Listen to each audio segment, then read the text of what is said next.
ব্যবসায় অসফলতা, প্রেমে ব্যর্থ, সব রকম সমস্যা থেকে মুক্তি পেতে আজই যোগাযোগ করুন দীর্ঘ অভিজ্ঞতা সম্পন্ন জ্যোতিষ তান্ত্রিক বাস্তুবিদ 64 যোগিনী তন্ত্রে পারদর্শী শ্রী দিব্যজয় শাস্ত্রীর সাথে। নমস্কার, আপনাদের প্রিয় অনুষ্ঠান নিয়ে চলে এসেছি একেবারে সঠিক সময়ে। একটি বক্রী গ্রহ কি আপনার ভাগ্য বদলে দিতে পারে? আপনার জীবনকে কি ওলটপালট করে দিতে পারে? এই প্রশ্ন কিন্তু আমাদের অনেকের মনেই রয়েছে এবং সামনে 4 ফেব্রুয়ারি 2025 সালে বৃহস্পতি তার বক্রী ছাড়ছে। অর্থাৎ এই যে একটা পরিবর্তন আসছে, সেই পরিবর্তনের কারণে বিভিন্ন রাশি লগ্নের জাতক জাতিকারা কিভাবে প্রভাবিত হতে পারেন, মানে বৃহস্পতি গ্রহ যে তার বক্রী ছেড়ে দিচ্ছে তার ফলাফল কি হতে পারে, সেই নিয়ে আমাদের আজকের এই আলোচনায় এই মুহূর্তে আপনাদের জন্য উপস্থিত আছেন বহু অভিজ্ঞতা সম্পন্ন পশ্চিম বাংলার একমাত্র 64 যোগিনী তন্ত্রের সাধক, জ্যোতিষ তান্ত্রিক এবং বাস্তুবিদ শ্রী দিব্যজয় শাস্ত্রী। স্বাগত, নমস্কার। ওম ত্র্যম্বকং যজামহে সুগন্ধিং পুষ্টিবর্ধনম উর্বারুকমিব বন্ধনন মৃত্যুর্মুক্ষীয়মৃতাৎ। ওং হুং জুং স মহামৃত্যুঞ্জয় শিবায় পাদুকায় নমঃ। নমস্কার, জয় মাতারা, জয় গুরু বামদেব। আচ্ছা, এই যে 4 ফেব্রুয়ারি বৃহস্পতির গ্রহর বক্রী ছেড়ে যাচ্ছে এবং তার ফলে প্রথমে শুনবো যে কোন কোন রাশি লগ্নের জাতক জাতিকারা লাভবান হচ্ছে। আগে ভালোটা শুনে তারপরে খারাপটায় যাব। দেখো, বৃহস্পতি আমাদের এমনই একটা গ্রহ যাকে আমরা বলি দেব গুরু। আর এই বৃহস্পতি অত্যন্ত একটু শুভ গ্রহ। এর মতো শুভ গ্রহ কিন্তু মানে সব থেকে শ্রেষ্ঠ শুভ গ্রহ যদি আমরা বলি তাহলে কিন্তু বৃহস্পতিকেই বলা চলে।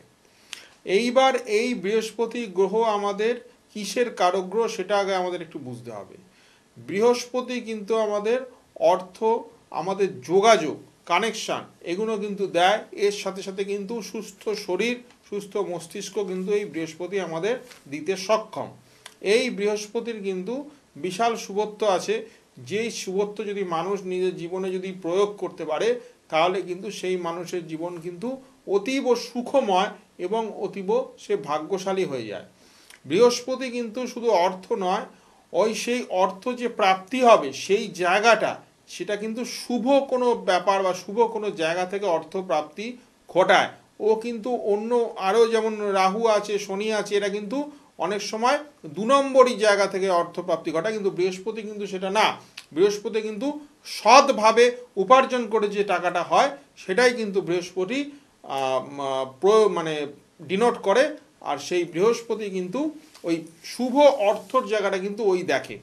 এর সাথে সাথে কিন্তু যোগাযোগ, তুমি একটা লোক, তুমি একজন একটা ব্যবসায়ী বা তুমি একটা কোনো কর্মের সাথে যুক্ত আছো, সেই জায়গায় তোমাকে আরেকজনের সাথে যোগাযোগ করিয়ে দেয় যে তোমার ভালো চায়, যে তোমাকে সেই জায়গা থেকে আরও ভালো জায়গা নিয়ে যেতে পারে। যে এমন তুমি ধরো ব্যবসায়ী, তুমি ধরো একটা এমন লোকের সাথে যোগাযোগ হলো, সেখান থেকে তুমি একটা খুব বড় কন্ট্যাক্ট পেয়ে গেলে, তুমি একটা খুব বড় টেন্ডার পেয়ে গেলে, সেইটা পাওয়ার পর তোমার জীবন কিন্তু পুরোপুরি পাল্টে গেল। তো এই যে যোগাযোগ, এই যে কমিউনিকেশন, এটাও কিন্তু বৃহস্পতি কিন্তু তোমাদের করিয়ে দেয়। কাজে বৃহস্পতির শুভত্ব কিন্তু শুধু পয়সা বা কারকগ্রহ, অর্থের কারকগ্রহ বললে কিন্তু সেটা ভুল হবে, কারণ বৃহস্পতি কিন্তু বিবাহেরও কারকগ্রহ। বৃহস্পতি যদি যার ভালো থাকে, যেসব মহিলার তাদের কিন্তু স্বামী ভাগ্য ভালো হয়, তারা কিন্তু ভালো ঘরে তাদের বিয়ে হয়, তাদের কিন্তু কোনো রকম কষ্ট হয় না, তারা চিরকাল স্বামী সোহাগী হয়ে থাকতে পারে, তাদের জীবনটা কিন্তু খুব ভালোভাবে কাটে। আবার বৃহস্পতি কিন্তু শুভ সন্তানেরও কারক গ্রহ। সেই বৃহস্পতি যদি তোমার ভালো থাকে, তোমার যদি সন্তান ভাব শুভ থাকে, তাহলে তোমার এমন সন্তান হবে যে 5টা লোকের মধ্যে তোমার নামটা উজ্জ্বল করবে, সেরকম একটা সন্তান।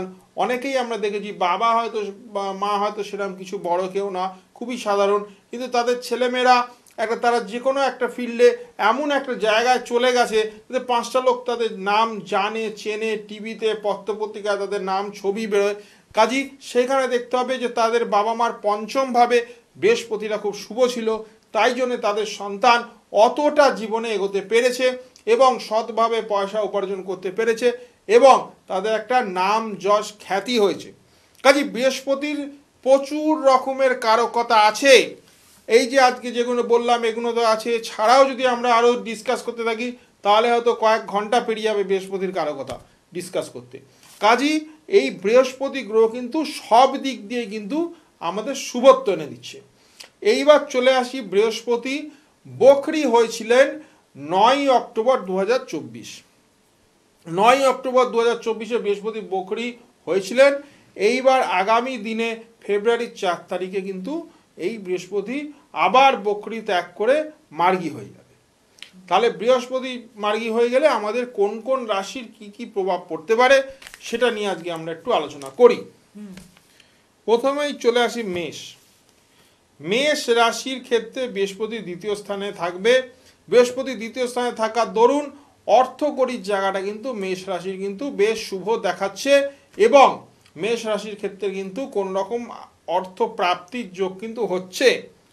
তারপর চলে আসি বৃষ রাশিতে। বৃষ রাশিতে কিন্তু বৃহস্পতি অবস্থান করছে।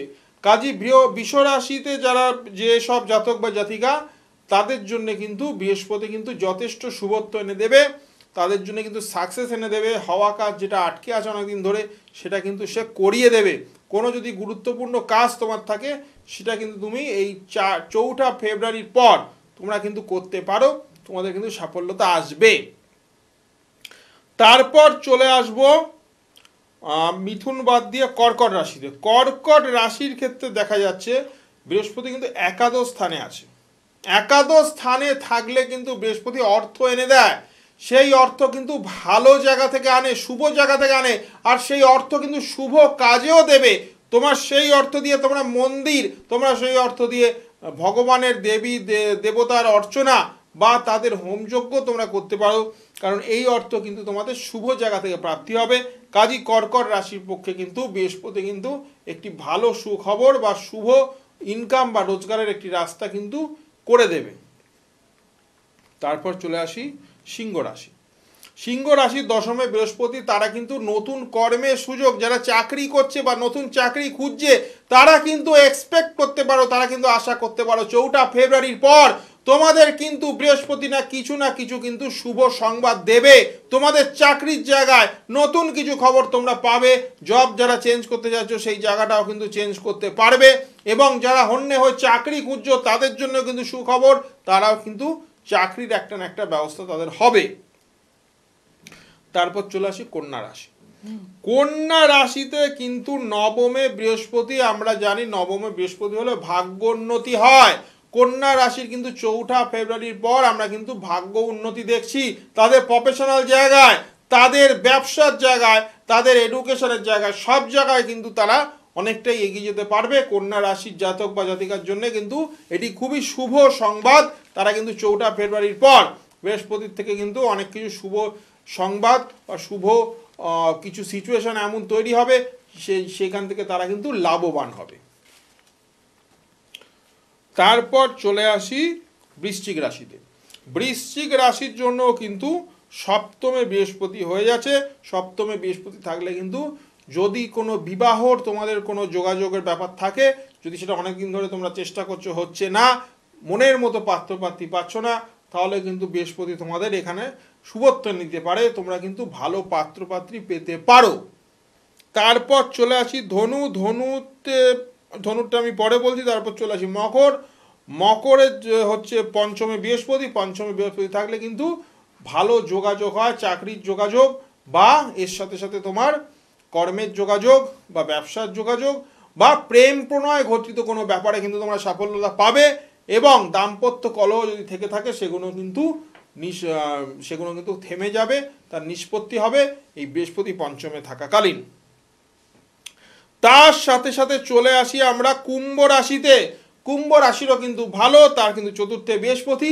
গৃহ কোনো কলহ, গৃহের সমস্যা থাকলে সেটা কিন্তু সমাধান হবে, এবং যদি তোমরা নতুন গৃহ তৈরি করতে চাও বা জায়গাটা তোমরা চেঞ্জ করে হয়তো ছোট ফ্ল্যাটে থাকো বড় ফ্ল্যাটে যেতে চাও, বা তোমরা ভাড়া বাড়িতে থাকো সেখান থেকে নিজের বাড়ি বা ফ্ল্যাট কিনতে চাও, তাহলে কিন্তু 4 ফেব্রুয়ারির পর তোমরা কিন্তু শুভ সংবাদ কিন্তু আশা করতে পারো।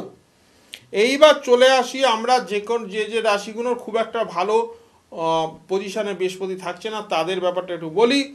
যেমন তোমার মিথুন রাশি, মিথুন রাশির কিন্তু দ্বাদশে বৃহস্পতি, দ্বাদশে বৃহস্পতি কিন্তু ব্যয় বাড়ায়, দ্বাদশে বৃহস্পতি কিন্তু টেনশন দেয়, দ্বাদশে বৃহস্পতি কিন্তু কোনো কাজে কিন্তু বাধা বিপত্তি এনে দেয়। কাজী মিথুন রাশির কিন্তু 4 ফেব্রুয়ারির পর একটু এই জায়গাটা কিন্তু দেখতে হবে, এই জায়গাটা কিন্তু ডিস্টার্ব হবে। তারপর চলে আসি তুলা রাশি। তুলা রাশির ক্ষেত্রে কিন্তু অষ্টমে বৃহস্পতি, অষ্টমে বৃহস্পতি কিন্তু খুব একটা শুভ ফলদায়ী হবে না। বৃহস্পতি কিন্তু বৃষর ঘরে আছে। তুলা রাশির জাতক বা জাতিকার জন্য অর্থ কিন্তু যে উপার্জনের জায়গাটা কিন্তু একটু ডিস্টার্ব হতে পারে। অর্থ থেকে তোমাদের আয়ের থেকে ব্যয় বেশি হতে পারে। শরীর স্বাস্থ্য হেলথের প্রবলেম দেখা দিতে পারে, সেই জায়গা থেকে কিন্তু অর্থ বেরিয়ে যেতে পারে। আর বয়স্ক কোনো ব্যক্তি তোমাদের ফ্যামিলিতে যারা আছে তার কিন্তু শরীর স্বাস্থ্য খারাপ হতে পারে। আর তুলা রাশির ক্ষেত্রে কিন্তু প্রেম প্রণয় বা দাম্পত্য জীবনেও কিন্তু অশান্তি দেখা দিতে পারে।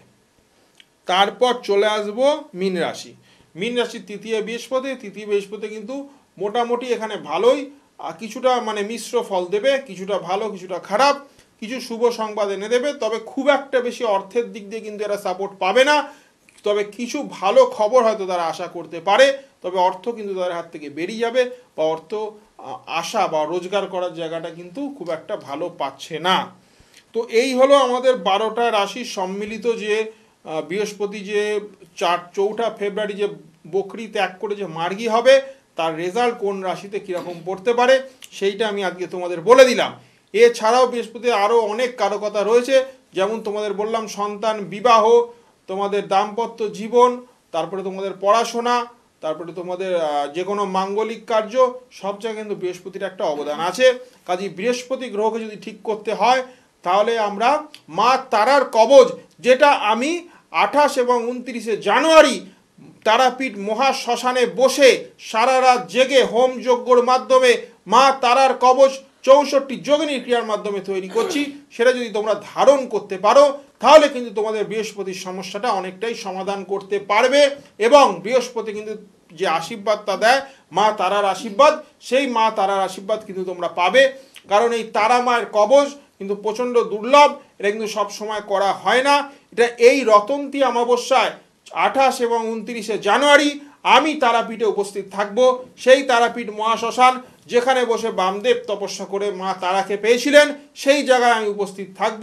তোমরা যারা যারা এই ধরনের কষ্টে ভুগছো, বৃহস্পতিকে যারা যারা ঠিক করতে চাও, বা যারা যারা অন্য কোনো সমস্যার মধ্যে আছো, তাদের জন্য বলছি, যারা যারা কোথাও ফল পাওনি, সব জায়গায় গিয়ে তোমরা বিফল হয়েছো, হয়তো অর্থ প্রচুর খরচা করেছো কিন্তু বিফলতার সম্মুখীন হতে হয়েছে, তাদের জন্য বলছি 64 যোগিনী তন্ত্রের মাধ্যমে যে কবচগুলি, যেমন বৃহস্পতির কবচ, মা তারার কবচ আমি তৈরি করছি, এবং সন্তানদাতা কবচ, এবং কর্মপ্রাপ্তি কবচ, এবং বিদ্যাধারক কবচ, এবং সাথে সাথে ব্যবসার জন্যে আমাদের গৌরী গোপাল কবচ, এগুলো যেগুলো তৈরি করছি, সেরকম চন্দ্রপ্রভা এবং আরও অনেক নতুন নতুন কবচ আমি অনেক কিছু বানাচ্ছি অনেক রকম সমস্যার জন্যে, যেটা তোমরা ব্যবহার করতে পারো 64 যোগিনী তন্ত্রর মাধ্যমে, যেটা 28 এবং 29 জানুয়ারি তারাপীঠ মহাশ্মশানে হোম যজ্ঞের মাধ্যমে আমি তোমাদের হাতে তুলে দেবো।